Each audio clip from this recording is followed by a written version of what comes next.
and even G2, they truly could be a force to be reckoned with. But Empire has already proven themselves a force to be reckoned with, not only against other international teams, but against teams in their very own region. They just took the overtime win against BDS, and they're looking for their third win on the day against Team One. Obviously going to be some tough competition. We'll get to see how exactly they fare out as we're getting into the action now, and the bans are going to come on screen in just a sec.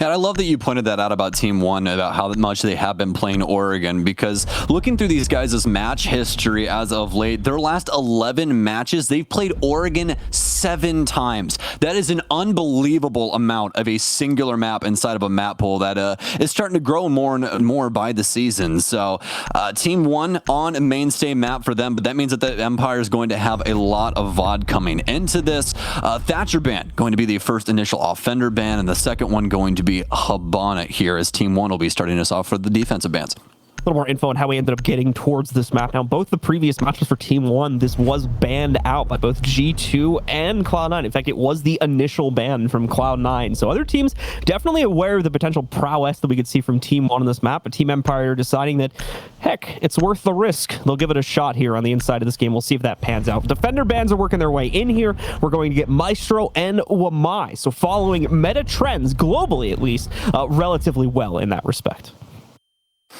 Yeah, absolutely. Well, Team One not going to be banning the Valkyrie out here that we have been seeing them ban quite a lot on the defense here for Oregon. Instead of going to be banning out the Maestro. They have been switching out these defensive bans throughout the season. Mostly, obviously, like we were talking about, prioritizing the Valkyrie, but Jaeger, Maestro, Clash, as well as Kaid, all working themselves into those bans through one means or another. But either way, that is going to be our ban list here for Oregon, as Empire will start us out on defense downstairs. We're going to see an Echo play coming pretty much immediately here from Empire as well, although never mind, man. We're getting caster curse like crazy every today time. It's happened to me like 3 times already, and I've only casted one map, and like, 10% of it, if you even count this at 10% at this point. But either way, that's going to get picked away, so never mind about that point about Echo. We'll talk about him when he becomes relevant, which is not right now. Instead, we'll have the Mira pick from Scyther there, which is a little bit more of a welcome addition on this site, I think. Yeah, 2020 Echo called. I think he wants his invisibility back. So, like, I mean, he's still getting picked. That's the thing. He's not out completely, as we saw in that last game. But I mean, hey, can you cramp on the man's style though? I mean, you got 2 drones. They have some amazing utility usage across any map. Really, the only thing now is obviously you have to play with them a little bit more safer as opposed to how you used to. You used to be able to slap them on a ceiling and not really have to worry about them unless an IQ was in play or somebody had some really good ears on their head. But either way, not going to have to deal with that this time around. Empire going with a fairly straightforward setup downstairs. Really like what they're doing with these Banshees, especially here with Joystick, just trying to limit any initial pushes down low, which will give them a good read as to where Team One wants to start off. We'll see how exactly that push from Team One is going to go, as Stokes was just mentioning. You'll talk about the utility a little bit here for Team One in terms of what they brought to the table. It's a lot of soft and hard destruction for the most part there. That's pretty much their entire comp right now. But this does align pretty well with what we've been seeing from a lot of teams that Ash picks, specifically going up behind not only that as well, but Joystick kind of find some heat pretty early on due to that aggressive clear to the inside of the kitchen and a nice pre-fire angle going onto the staircase that actually knocks off a pretty considerable portion of Joystick's HP. He's going to be forced down those freezer stairs as a result of that and back into the depths of the site. They try to pull off the same exact thing against Always there, although he seems a little bit quicker on the catch and is able to fall back before the actual breach is made, and the attempt to kill him is taken by Team One. I think it's also worth noting, talking about the utility game here for Team One, that they have never banned out Habana prior to this on their Oregon play. This is going to be new for them when it comes down to this, but you obviously can't blame them looking at this lineup, bringing the Thermite in as well as the Maverick. They have plenty of utility to try and deal with this hatch, but do they have plenty of utility to deal with these players in this aggressive push from Joystick up freezer stairs right now? KDS not going to drone him out, pushes forward, gets eviscerated by Joystick. What a move and what a read early by the Empire Fragger. Unfortunate mistake there being made, or an unfortunate miss, I guess would be more appropriate to say there. Continuing trend for Team One has been the hit or miss play from KDS. The first game we saw Team One playing today, for instance, not having the greatest overall performance, specifically at the beginning of the game, but rebounding very well in Team One's second game. But however, on an incredibly important role such as Ash, the KDS is currently playing, it's important that we highlight these things, as that player's performance can often make or break at least the momentum that an attacking team will be bringing into a round. So now that they've lost KDS, things are going to slow down and be pretty risky at this point forward here from Team One. Now they're down a player. They've lost the utility as well. Any additional fight is going to be a massive risk to their health in this round, so they're having to be very careful, but at the same time, still needing to try and speed things up a little bit as a nice find is found there for Levy, spamming in, catching Joystick before a second kill can be stolen away against Team One's roster. But look at the amount of time that Joystick has swept under the rug here for Team One. Yes, he might have only gotten one frag, but I mean, the timer down to 20 seconds, and now Team One have to make a forceful move. Dan with a double kill with one spray through E-Box. Scyther to try and pick it up as well, takes down Levy. It's all left up to Neskin to try and clutch it out, but don't see him getting too far here from Boiler. It's a swing from every single angle, but finally Scyther from E-Box takes him down. That's going to be a double kill from multiple members here as Empire start off Oregon strong. I mean, that's an incredibly solid hold from Empire. No two ways about it there, especially when you consider the free pick that they get at the beginning of this round that never really gets responded to until those very late moments when it's not even a direct response at that point anyway, and is a completely separate engagement. Team One, obviously something that they can very quickly fix, but just more ample droning power. But obviously things are going to continue. This will potentially continue to be a problem as we move into another site here. Team Empire is going to be able to play into this aggressive game even more so. Probably not, you know, to an excessive degree on this specific site, but we will be seeing it in the future, to be sure, and it's definitely an issue the Team One are going to have to fix sooner rather than later. Yeah, absolutely. I think that the biggest thing right now is that that round sets pace for Empire here, especially inside of the playmaking department, right? They're practically living inside of Team One's head rent-free for the moment, especially Joystick with those big early kills. And even though Team One were able to get the frag on top main, all that does is prove to them that Joystick is willing to make these risky plays. So that's something that they're going to have in the back of their head constantly. And we all know the kind of player that Joystick is. He's very, very strong when it comes to a play style like this, and he knows how to control people and what to do to get them into poor engagement. So we'll see if he can manage that on this defensive side and really show how dominant Empire can be. And just to say this, because we haven't got to cast, or at least I haven't got to cast Empire yet today, I am so very impressed by these guys and what they have done so far throughout this land, especially from what they had done inside of the EOL. This just seems like, you know, a completely different team. They seem like an echo of their former selves over this last year, but now with Empire back on land, this seems to be where this squad, you know, has just a really, really strong stride.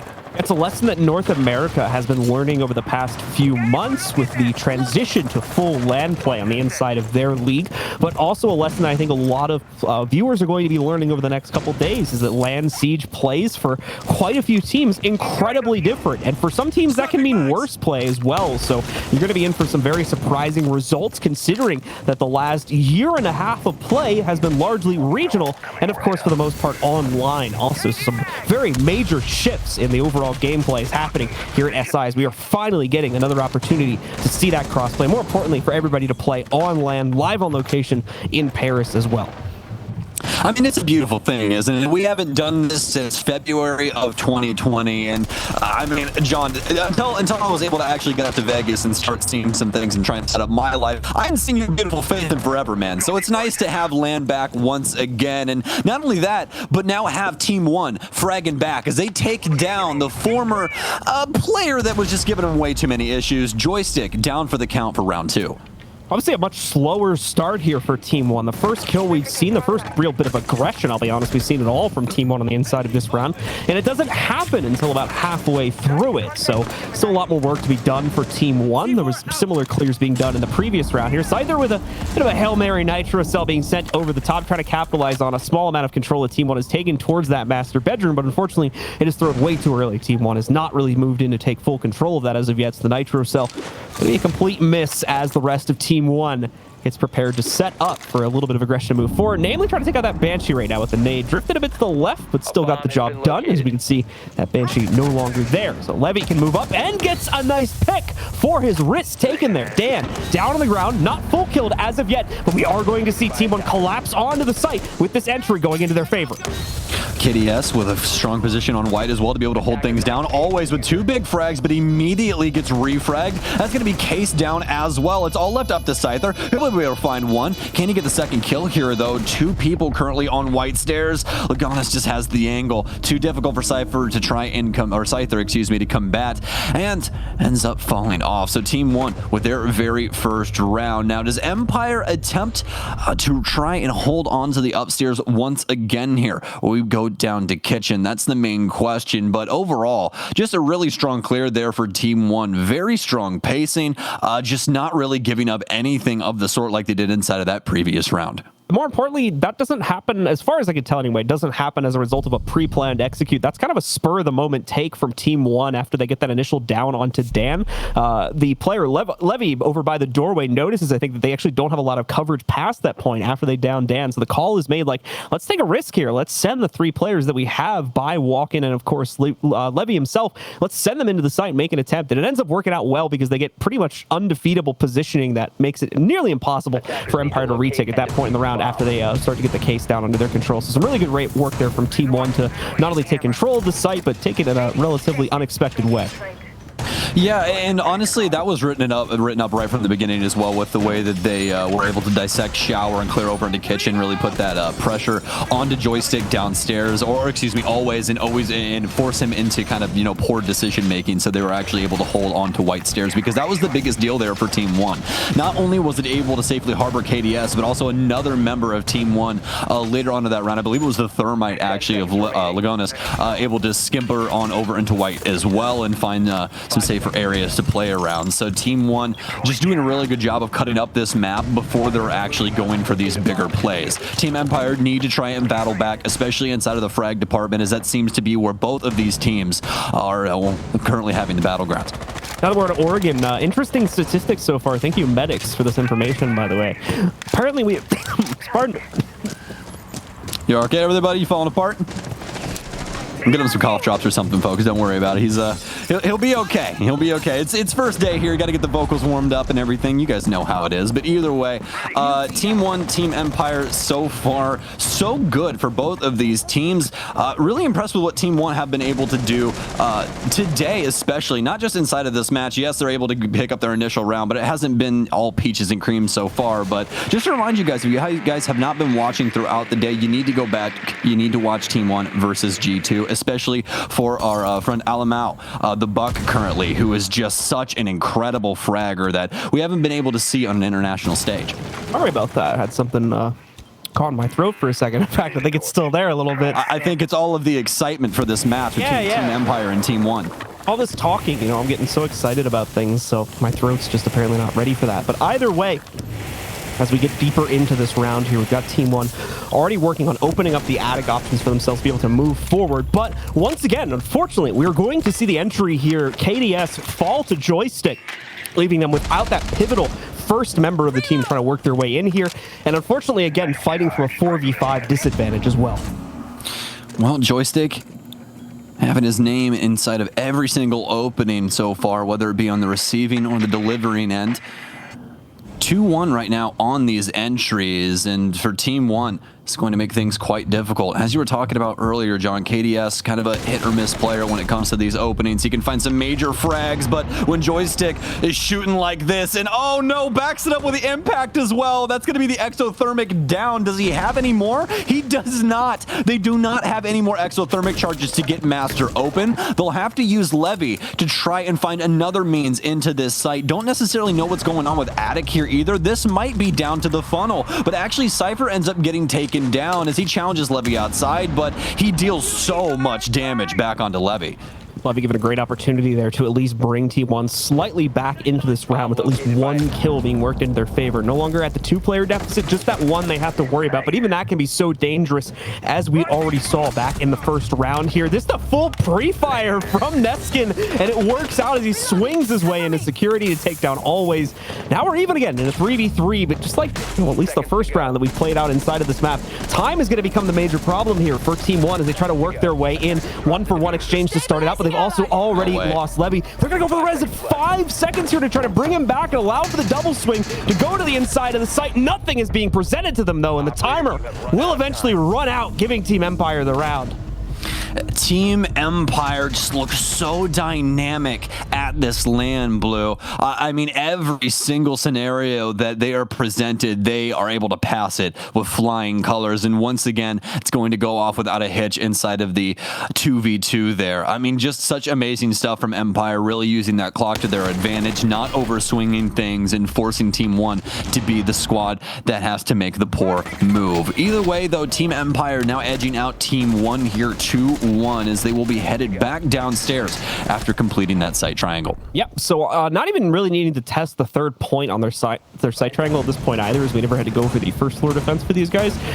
So we'll possibly get an opportunity to see that if Empire continues to excel on this defensive side and picks up the next 2 rounds out, or picks up at least this round outright here, as they'll still be locked for upstairs at that point and be forced into playing that. But let's find out and see here. This was a pretty solid, just a fairly standard bunker hold from Empire as well here, focusing all their defense on the basement itself, save for having those extended positions play into just the extremities of the staircases leading out from the basement. And other than that, kind of letting Team One work their way in and letting the defensive utility do most of the delay work. Yeah, no, this isn't too insane of a setup when it comes down to it. This is something that's extremely straightforward that we've been seeing quite a bit of. Granted, the mirror windows are a little new when it comes down to it, at least for the regions that we work, but obviously Mira is somebody that is in the lineups all the time, and obviously no one is a stranger to a closet Mira setup. This has been something that we've seen a million times over and over again inside of any game, just not necessarily something that we see happen a lot inside of competitive, but that does not mean that it can't work for Empire.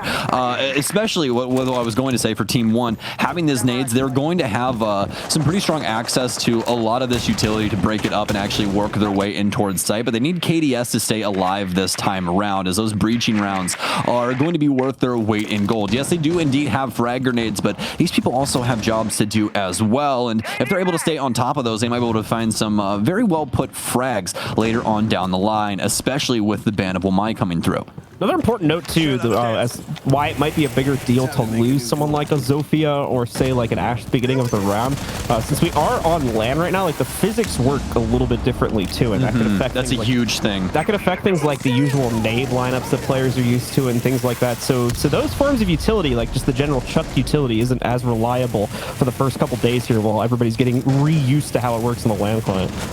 Yeah, we've had some really funny things happen with the LAN client every once in a while, but that is one thing, is that like some of the physics can definitely be different. It's sledging, actually, fun fact, sledging floors is completely different on the LAN client as opposed to online. Don't necessarily know how that works. I've literally played on the LAN client a singular time inside of my casting career, so it's things like the timings, like the timing that the nade or like the swing potentially takes place, that where you actually see it is a lot more instantaneous on LAN. So whereas on an online client you'd have to have like a little bit of a lead up to some of your stuff for the server to recognize it. You obviously don't have that on a one ping server, so yeah, it's not a true one-to-one. You have some ping, you have some latency in between what you're doing and it actually happening on the server. Completely understand where you're coming from, and thank you for the beautiful explanation, my friend. Yeah, I know we've gone on about it for about 2 minutes now, but hey, it's not a basement defense, so it's not like a whole lot else was going on in the process there. We've got Team One with some solid control, a base to work with here, but the problem is it's been fended off fairly well by Team Empire. Quick little trade from Levy, and he's going to keep it going even further here, dropping in to take out Always as well, as this fight now devolves into a 3v3. Team One having full back basement control, but only 30 seconds to transition it into a plant.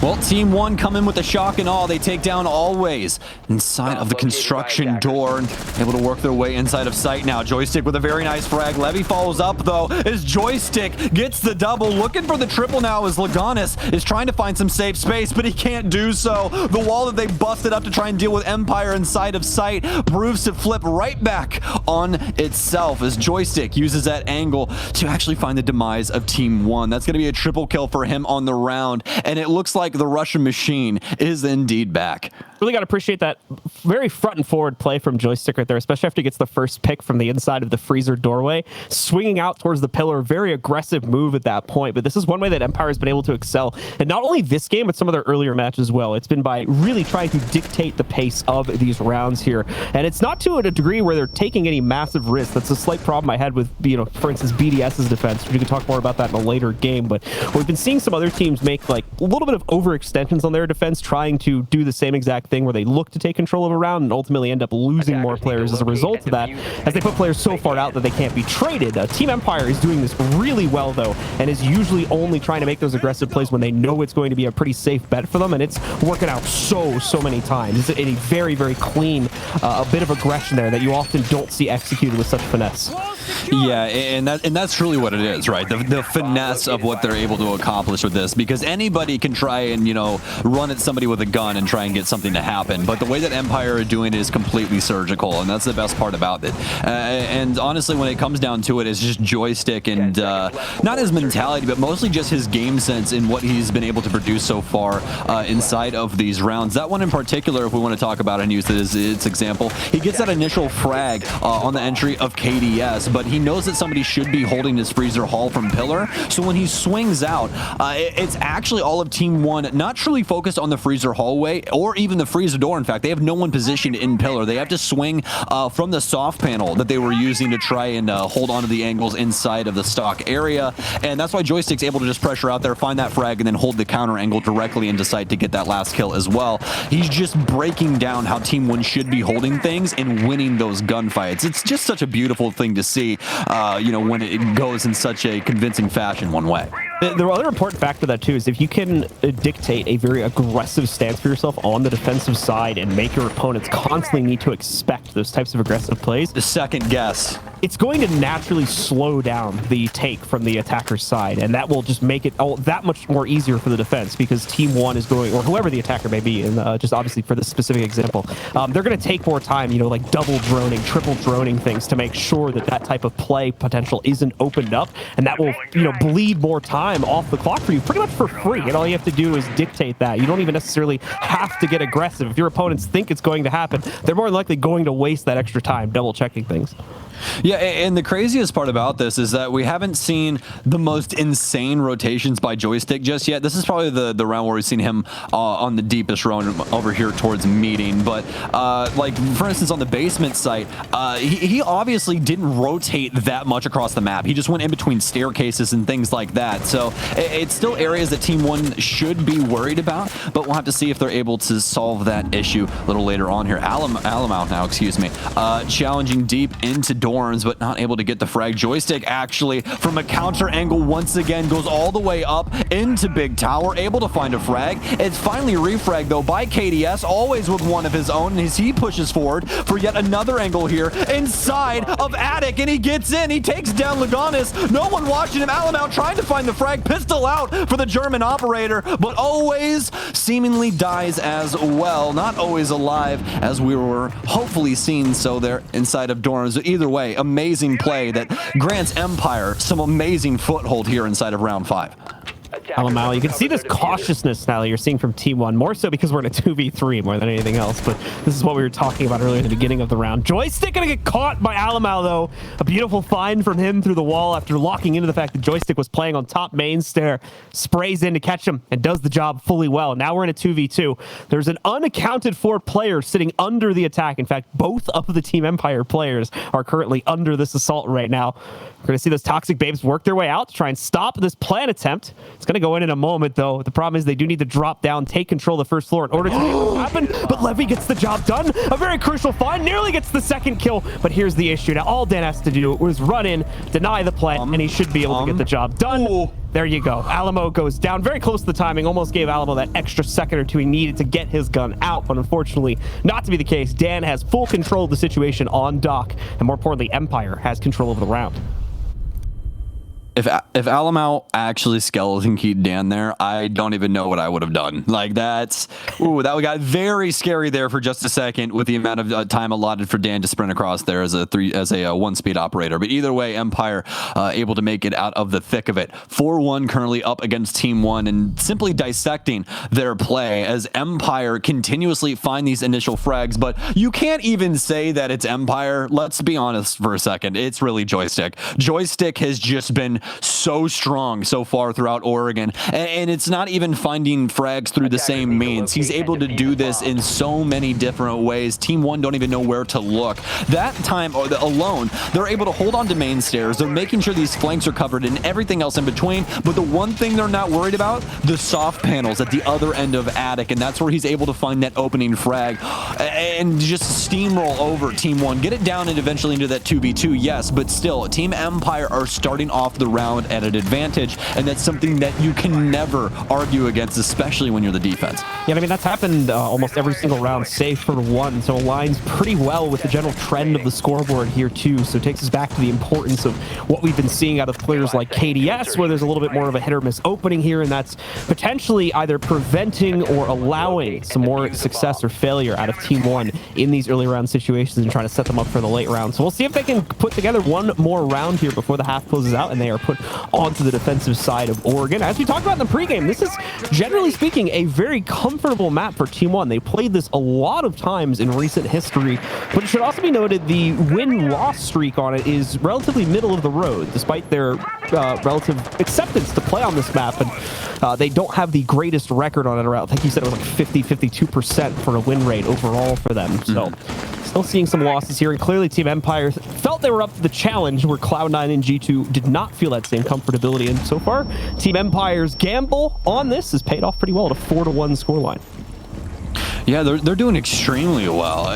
You know, and that also comes into this round. I mean, yes, they have already gotten some damage off onto Scyther, but they've been able to back this off slowly. So we'll see if Empire will maintain control of this pacing throughout. Neskin and the rest of Team 1, though, have been very strong inside of the intel department, inside of this round especially, that they've been able to clear out a lot of these areas where they've had problematic issues so far. Alamau now with a nice angle onto the Jaeger of always, but he doesn't seemingly want to move just yet. Going to force Team 1's hand to try and make him move. Obviously going to be full HP inside of this gunfight.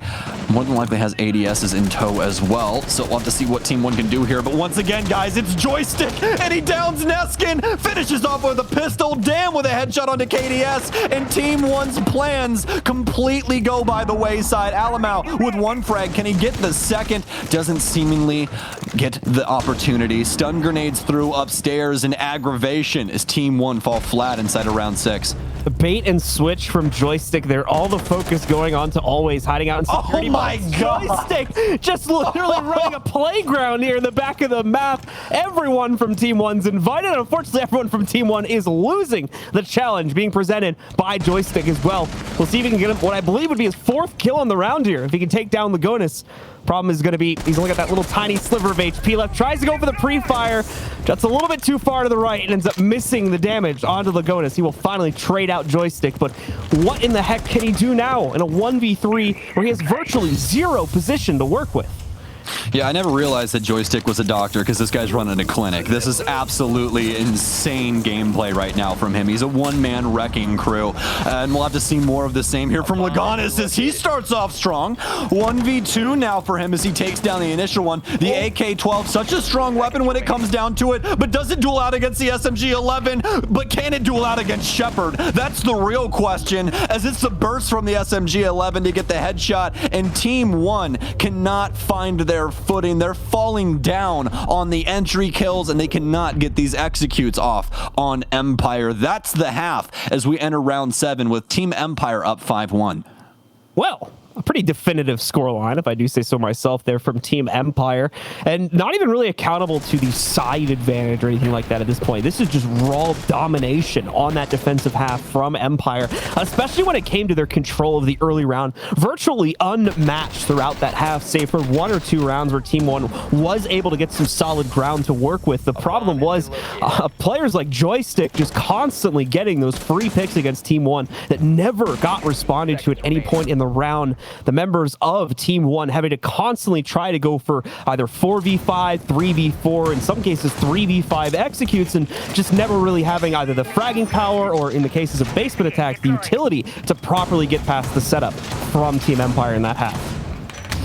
Yeah, and you can, well, like we were talking about before with Empire and their very strong defensive half. The thing that I wanted to talk about inside of what they were doing, especially for Team One inside of their operator lineup, is we didn't see a single change, all except the last round. We saw Ace come in for the Thermite. We're already having some different utility pieces come in for Empire here on their offense, and the main one being Joystick on the Jackal. That is huge when it comes to this roam clear. They also could have went with something like a Nomad that really would have limited Joystick's potential to roam throughout Oregon and cause a lot of trouble, but no changes were made to the Team One lineup. And as I said before, the only one being inside of the hard breach department, not bringing differentiating utility to try and help them inside of these areas of the game that they were lacking. So now Team One going to be on defense. It's going to be quite a different look when it comes down to it. We'll have the laser gates on board as well as the Goyo shields. Looking at the play from Clubhouse, it's interesting to see, of course, the Jackal being brought in again, and it's more important to note that the Ash was also missing from the initial attacking round for Empire. They did the same exact thing in their previous matchup, and more than likely, depending on how this round goes, we'll decide if they continue to use this operator lineup, or more than likely switch the Ash in should they decide to need the extra utility or breaching power, as we saw back on Clubhouse there. So pay close attention to that as we get into the 8th and 9th rounds after this. But for now, trying to focus a little more on the utility that can be brought to the table here, seeing if they can work it without the Ash, which has been so pivotal to so many teams recently. Shepard, of course, just quickly dealing with the hatches, but it's Team One that starts out well this time. Joystick getting caught trying to work down those freezer stairs, and that's going to be a free one going over to Team One. Yeah, speaking of free, I think Joystick thought there was a freebie somewhere down there for him, but all he found was the end of an M590. That's going to be the initial frag here. That's going to be a big one for Team One as well. Joystick currently 10-0-6, but he'll be having to sit on the bench for the rest of round 7 as Empire have to try and get through this neck of the woods. Still have to deal with a lot of the strong positions taken up by these Team One members. KDS still playing right inside of the construction door here, as the rest of Empire currently stuck up around hatches as well as these stairwells trying to work their way in. It looks to be a laundry freezer take as of right now, but that could change up at a moment's notice. Still have a minute here on the clock, but the biggest deal being that Empire still quite a few frag grenades, and those are going to be a necessity to clear out quite a bit of this utility. They're also starting for intel when it comes down to these drones, but they can use Dan for that to try and find some of these frags. Huge one here for Scyther as he takes down Levy. The Nitro Cell falls out of the hand and won't be used for the rest of the round. Second one follows through, only able to catch a drone though. So we enter our last 30 seconds. Go into our last 30 seconds here with slight edge, of course, towards Team One, but that could change at a moment's notice, and here's the moment. Shepard already picking up Alamau, bringing the overall Team One roster down to just 3, but those 3 remaining players staying stalwart, most notably KDS in his pivotal position by the laundry room side closet here. Drops the case carrier, but it's going to get immediately re-picked up and now re-attempted by Dan. Problem is, you got Neskin working his way back in from the back of the site here also, causing problems. More importantly, Lagonis going forward, and with Neskin picking up that last kill as well. Team One absolutely destroy these few stragglers remaining from Empire's attack and take control of a very important opening round here in the second half. Well, Team One never not in control inside of round 7. It starts off early with that frag onto Joystick on freezer stairs, and they were able to hold on to mostly every facet of the site, all except for the main laundry area when it came down to it. Eventually able to retake through freezer that found them that last frag, but Empire just not having the amount of guns alive necessary to hold the angles in order to get that plant down inside of the 2v2. So Empire Empire will have to go back to the drawing board, and it seems like they're already going to be doing so as they take Joystick off of the Jackal and put him back onto the Ash. So there's going to be that change that we talked about needing to see. Joystick as well taking up the mantle there, which should be interesting to see considering that I believe we had Dan playing it in the last matchup there, and they decided to keep Joystick on the Jackal for at least a few of their attacking rounds in the previous game. So a little bit of a different approach being taken here, but it makes sense when you consider how many things need to be checked, specifically with drones. So the addition of the Yana should actually be pretty useful here when compared to the alternative for Empire right now. We'll see, of course, if there's going to be any crazy stuff coming in for the Team 1 setup on their upstairs hold. Not looking like it from the operator count and the overall setup we've seen so far. Much like a lot of the other teams, everything aligning pretty well with what you generally get set up on this upstairs site, as well as the extended play into the kitchen downstairs too. Yeah, it seems as though the matter of opinion when it comes to defensive utility is really up to people's enjoyment of Goyo, it seems, and how he really works into their lineup. So we've had quite a few squads bring him, and he's been able to find a lot of success when it comes down to it. I mean, any operator that's able to bring 2 shields, and not only 2 shields, but shields that actually prevent space and are able to deny time when they get exploded, that's quite the big deal, especially you know, in tandem with somebody like Alamau on the smoke, who not only brings their own shield, but also brings their own, you know, time-wasting utility. So we'll see if Team 1 can try and waste as much of Empire's time as they possibly can muster. Empire obviously now out and onto the board, and this is looking like a standard Dorms take. They've already got big tower control. Holding on to T3 for the staircase will be Dan, as he will assist Shepard. Shepard will get this wall open for the rest of the team. Medic gone from the round. Everything quiet across the map here so far as Team Empire taking their time with the clear. Just a standard clear from them as well, moving in for mainly small tower. But obviously you can see the alternative team working their way into big tower in order to leverage control of the attic wall as well here. Meanwhile, going to be using at least one of their breaching charges in order to get access to the kitchen, making the situation for Neskin and possibly one other player on Team 1 a little bit awkward here. So he has to play into that transition in the middle of the site and hopefully fend off these attacks. Honestly, not much of a retreating route available for this player either. So now locked into the situation, going to have to try and fight for at least a 1-for-1 or more, of course, if the option is presented. Scyther, Joystick close by, ready to move in and try to isolate Neskin and take him out of the action. Empire have done bang-up job so far of putting pressure onto Neskin, but not so much in actually able to clear him out. As wow, what a shot from Neskin downrange onto Scyther. Like a couple of bullets have to leave that SMG 11 to find the frag, and it's very much needed when it comes down to it. Dan, if it was the actual version of Yana there, that would have been an easy frag for him, but nevertheless, Neskin does get to back up and continue to play his life. Dan encroaching forward, but will he be able to actually find the frag? The shotgun's so very strong, and it'll win out yet another engagement. Another one falls to the blade that is the M590. Alamau finds one of his own off-site. This is Empire falling apart, but can Joystick bring it back from the depths? He cannot. Alamau with a quick headshot onto him as well, and it's always the last bastion of hope here for Empire inside of this round. He gets the initial frag, as well as the nitro sub cleaned up. Another one goes off in the distance, but he doesn't have very much time to try and win this, and it's going to be the vertical play as Neskin, still hunting below, finds the frag onto Always. Far too much of a network surrounding Always there, although it's a valiant attempt to come out with a clutch. Team 1 still looking that much stronger in order to take control of that round. They continue to forge their way back into the game here with some great play overall, but definitely still some rebuilding to be done here as well. They have picked up some crucial rounds to get started, still have that 2-round gap to work with against Team Empire. Team Empire looking like we're going to see a slight change in the overall play from them. It'll be necessary, though, to bring the sledge into this round, considering that Team 1 will now be forced onto one of the 2 first floor sites. In this case, they're going to be choosing meeting and kitchen instead of the cafeteria kitchen split. So we will definitely need that extra soft breach, especially once second floor control has been taken by Empire. Also going to even switch away from from the Yana, as I don't think they're getting as much use out of her clone or drone, whatever you like to call it there, out as much as they would like, so they're going to bring the Zofia instead. Yeah, I don't necessarily blame them at all. I think that the only traction that we've seen from Yana in this matchup overall has been Empire getting that spot under the mute inside of Kitchen Hallway. We haven't seen it used to really clear laser gates. We didn't see Team 1 get too much traction with it inside of the Intel game, at least from our perspective. Obviously, they could be using that when we're not on their screens, but that's what we got, folks, so we're sticking to it. Team 1, though, are going to start setting up their kitchen and meeting hold, and this is what I like so much about Oregon. This is such an interesting fold when it comes down to it and how this map plays out.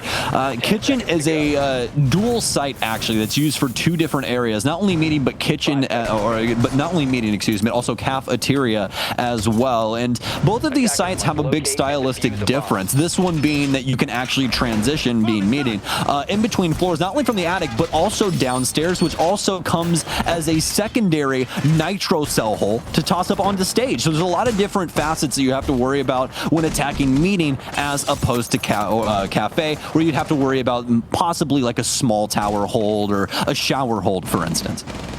So we've got Team Empire out on the board looking to finally leverage some control of this attacking half for themselves. Things were great on the defense, but it seems like it's a different story now that they need to actually take some control away from Team 1. Their own prowess inside of this map that Stokes talked about at the beginning with so much play from Team 1 inside of Ladet for this team seems to be showing up, as with many teams, on that defensive side. So you've been seeing this side shine out more often than not for the overall advantage. A lot of drone work being given out here for Team Empire, as they've got nearly every single player trying to gather intel on the inner site there, and they should have been able to get a good amount of intel. Problem is the execute is nowhere nearby, so the specific player positions are probably not going to be super useful, except for the ones they know are playing into a bunkered spot. This has allowed for Joystick to take that super aggro position, for example, and now is trying to leverage it to swing on Alamo, but he's ready for it, man. He's got the dot lined up right on his headshot there, so bye-bye to Joystick. Bye-bye to the entry game here, too, once again, as the Ash is dropped. Someone else, more than likely Shepard or maybe Always here, going to have to pick up the pieces. They'll now try to clear out Attic by putting a hard breach charge on it, and that's a pretty good way to deal with it. Certainly forces the 2 players in Attic back downstairs, but that's the important message here. Remember, folks, we are not attacking kids. They still need to work their way down onto the first floor and take full control of one of those 2 sites. Also, they've only just gotten past the first step here for Team Empire. Yeah, and honestly, that's not the biggest loss when it comes down to it. Team 1 should be able to play off-site when it comes to kitchen and really focus on not only big tower, but as well as this meeting hold. There's not nearly as much verticality around that area, so they should be able to siphon off a lot of this pressure from Team Empire. Yes, it will be pointed towards kitchen, but they definitely need to find some frags to actually transition into a take here. So they're stunted as of right now, and going into the last 45 seconds, this is more than likely going to be a Hail Mary to try and get this case down. Down a player as well here, so you need to be careful about fight selection. Oh, this could be a big nade going in. Some serious damage to Alamau, but apparently not close enough for the kill. A second one is being primed already. Chucked in the connector between the 2 sites, but Alamau or anyone else on Team 1 is close enough to take any heat from that. Always will be able to drop into the site. Does get hit by a bullet as he attempts to put the case down onto the ground, but no follow-up. Neskin getting moving in. The Nitro not close enough in order to punish Always, so the case now down. The diffuser timer started, and all of a sudden we need to see Team 1 work their way back into the site. That's a big nade right there, but it's immediately responded to. Neskin drops, so is Scyther. Always out from his plant position as he gets one more kill before going down to KDS, and will be pushed into a 2v3. Our defenders having the slight man advantage, just down to Shepard and Dan on the Maverick and Zofia to clutch this out for the attackers here. Not a whole lot of time remaining. They only need to survive for 10 more seconds, and then it's impossible for Team 1, but that's a good start to the re-entry. Levy with a good pickup. Shepard with a response. He needs to keep them off the case. He can't do it. Lagonis should have been able to jump onto it with enough time, and in fact, he's gonna have it. I didn't know you could look away while defusing, but apparently you can. And we're gonna see Team 1 pick up that round. Okay, there's a lot to unpack there. First things first, I didn't realize Valkyrie was an owl. Second thing second, Empire Wow. Okay. I obviously understand that round 9 did not go the way that it was initially planned by either one of these squads, but that was a hell of an attempt from Empire. The smokes down immediately. All of the angles immediately hopped on as well from Empire to give them the best chance to try and get that case put down. Team 1 can't battle back, whether it be through smoke grenades and or nitro cells. They can't find the frag necessary to shut down the case plant, but they're able to do it through other means. The retake is just so potent from them, especially on the top floor. They were able to eviscerate that entire hold and put it down to Empire on their last 2 feet inside of shower as well as the shower hallway. And they find both of those frags, able to get that case back under their own control. So some amazing stuff right now from Team 1, and you can see why they have chosen Oregon time and time again, no matter the opponent. An earth-shattering round there for Team Empire, and that means they're going to need to go into a pause to discuss what exactly just transpired, and more importantly, how do we fix this? Because these last couple of attacking rounds just have not worked out for Empire, whether it's the early round or any issues that follow up inside of the execute. It's just not working out for them right now on Empire, and they need to fix it. A full point restoration needs to be done, it seems, to this attack here, and they don't have a lot of time to do it. They still have the lead, obviously, but only by 1 more round. So we will have to see if Team 1 will be able to continue to run their own comeback train, or if this pause will finally recenter Team Empire and give them the winning strategy they need, specifically against a basement take as well, one of the hardest sites to breach as the attacker, and allow them to pick up their 6th round.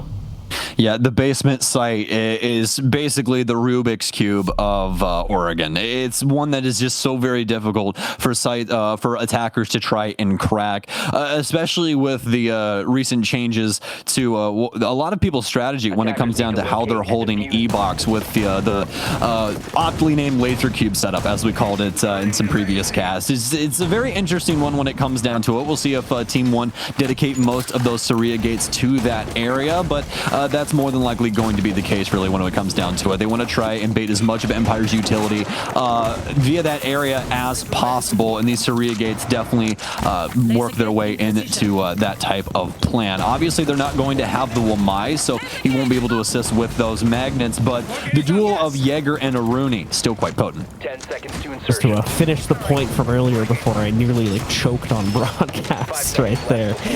Just an important, an interesting, I should say, little stat line from so far the play we've had.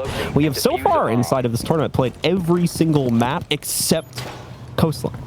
And that's just in the first day. So we're getting a... I wonder why. I would never be able to guess why, Blue. I just wouldn't know.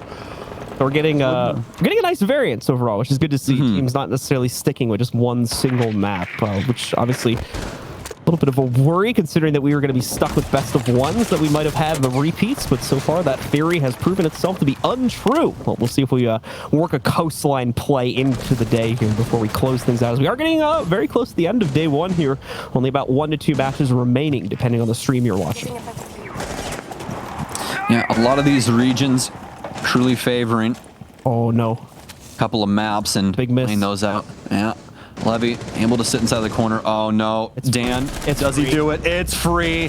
Living inside of this man's brain free. That's how free it is. Oh man, Dan just not checking his corners.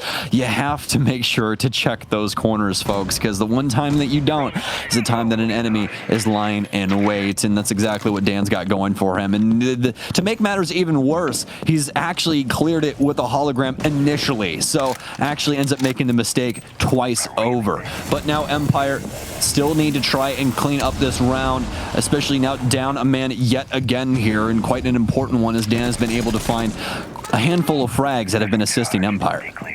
Front does bait out the position from Levy. The problem is nobody on that hatch to try and properly punish that, nor would they have really been able to, unfortunately, given the current positioning of the players on top of that, and as well as the play that was made inside of the freezer drop itself. So either way, everybody's just going to back away from that situation. We do have a lot of hatch work that's already been done here for Team Empire. They've opened up everything they need to play. Now they just need to make the actual play. The drone's working their way in, obviously gathering as much intel as they can get. They do see that the stack is relatively contained to the inside of the sites themselves. Not a lot happening by the back pillar or freezer positions. That should give Empire the confidence they need. You can already see that in the case of Joystick, to start pushing in and taking those initial extremities on the outside of the site before pushing in, now that they know the general layout. Problem is, those positions will have already changed by now, so they're going to need to re-drone again. They do have that capability, but they're quickly losing it. As you can see, the drone count melting here. 1 to 2 remaining. Scyther with a good start for the attack, but it's immediately put down. Neskin trades that. Now the rest of Empire trying to force their way in, leaving that little bit of excess time. The laundry push has been held up, though, due to a Toxic Babe thrown out by Team 1's smoke, and that's causing some major problems on the attack right now. The freezer push was left by itself. Finally, Laundry is back in the fight, though, and they are fragging out here. Joystick able to get one going from the side. Well. They're cleaning it up. Not a single response coming in from Team 1 here. Everything falls to Neskin. He's not even going to get this started. Joystick with one more to mop it up as Empire finally get another round on this attack.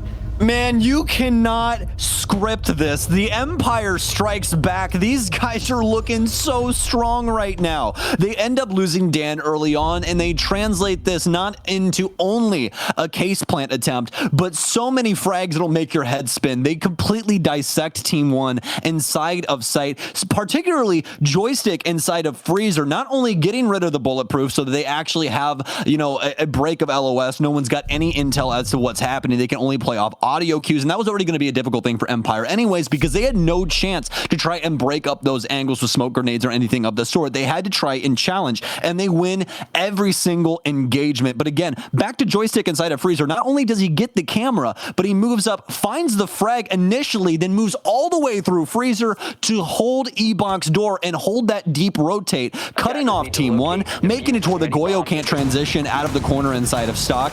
Joystick is the entire reason that Team Empire won that round, and what a round it was.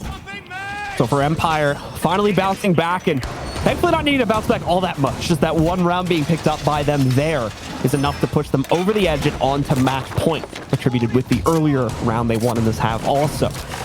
Now, Team 1 now looking to run the comeback flawlessly at this point. Need 2 rounds in a row. The good news is obviously losing basement right there. They do get to reattempt it. But the problem is Team Empire's got the winning strategy here now. So there's no guarantee that a reattempt on this same site is going to lead to a win for Team 1. Specifically when it comes to their freezer as well as laundry holds. Need to rebunker themselves in those positions and make sure that Empire's not going to be able to get access as easily. And here's one big change up in order to start to facilitate that, as Lagonis looks to be setting something up in order to make this a little bit easier.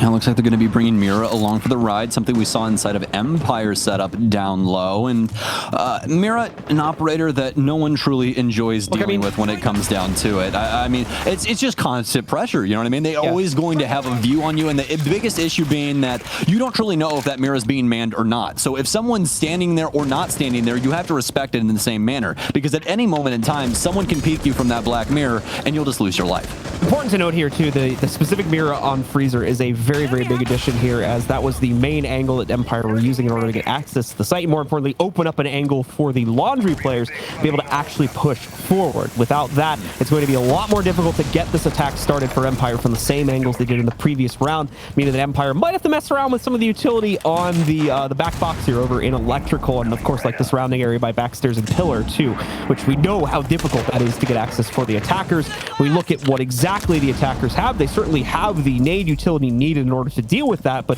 it is, in my opinion, the much riskier overall execute, just due to how much can go wrong during that process.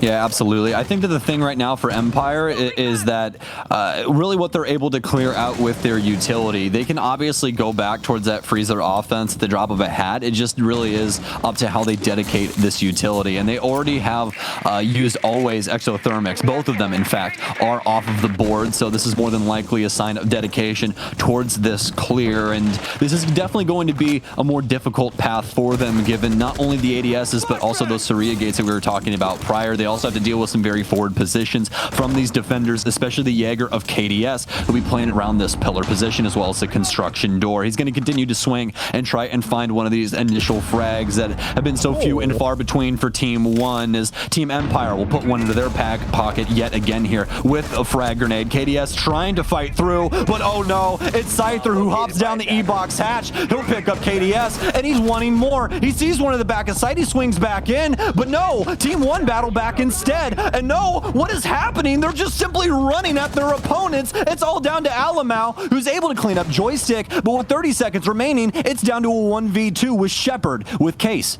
Here's the problem. There's no way to know for sure which way Alamo's moving at this point either. They just got a sound cue right there, so they're going to assume that he's rotated into construction, and they'd be right to assume so. But without any additional utility, some damage has had to be taken here by Shepard on the push to the inside, trying to counter it. Case goes down to the ground, but Alamo with a quick headshot stops Shepard from doing anything after he places it there. Dan's alone now. The good news for Dan, it's planted for him, and he has the capability to extend this out, but Alamo's been tricky here. It's been hard to predict with his movement, and that's going to continue to be an issue. They meet each other. No one goes down. Alamo nearly does it, but the repeat from Dan shuts it out for Empire as they take control of the map and the match. Oh, the Steph Curry fadeaway with the ARX right there. Impressive stuff from